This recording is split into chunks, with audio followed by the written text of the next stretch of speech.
Finally দেবদার খাদান সিনেমার second song হায়রে বিয়ে সেই গানটা আজকে রিলিজ করেছে।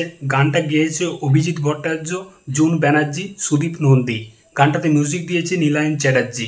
গানটা কেমন হলো সেটা নিয়ে কথা বলবো।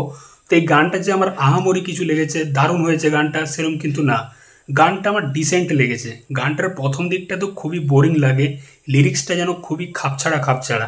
যে জায়গাটা অভিজিৎ ভট্টাচার্য গাইছে শুরুর দিকটা, সেটা শুনতে একদমই ভালো লাগে না। তারপর 1 থেকে 1.5 মিনিট পর যখন জুন ব্যানার্জির গলাতে গানটা হয়, মেয়ের গলাতে, তখন কিন্তু গানটা ট্র্যাকে আসে, শুনতে ভালো লাগে। এবং সুদীপ নন্দী বলে যে ছেলেটি গিয়েছে, সেও কিন্তু খুব ভালো গেয়েছে।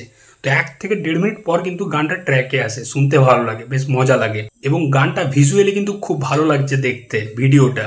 এবং দেবকে এখানে বাবার চরিত্রটা দেখতে পাচ্ছি, শ্যাম মাহাতোর চরিত্রে।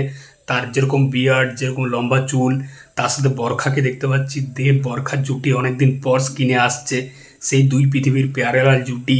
একটা নস্টালজিক ফিল পাচ্ছে একসঙ্গে তাদের দেখতে। তার সাথে যিশু সেনগুপ্ত ওরকম ধুতি, ওরকম কুর্তা পরে খোল বাজাচ্ছে। দেব যিশুর জুটি, মানে এত শক্ত একটা বন্ধুত্বের সম্পর্ক, মানে কীরকমভাবে একটা দুশ্মনির পর্যায়ে চলে যাবে সেটা দেখার জন্য তো সত্যিই খুব এক্সাইটেড। এখানে দেব এবং যিশুকে দেখতে ভালো লাগছে, তারা অনেকদিন পর স্ক্রিন শেয়ার করছে। তো গানটার ওই প্রথম দিকটা কিন্তু খুবই খাপছাড়া লিরিক্সটা, তারপর থেকে শুনতে ভালো লাগে। খাদান সিনেমার যে প্রথম গানটা এসেছিল রাজার রাজা, সেই গানটাও কিন্তু আহামরি কিছু গান ছিল না।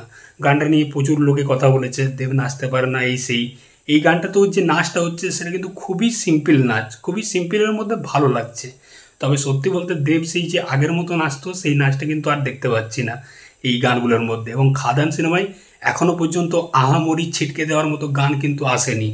রাজা রাজা গানটাও কিন্তু ওকে লেগেছিল, এই গানটাও কিন্তু সেরকমই হয়েছে।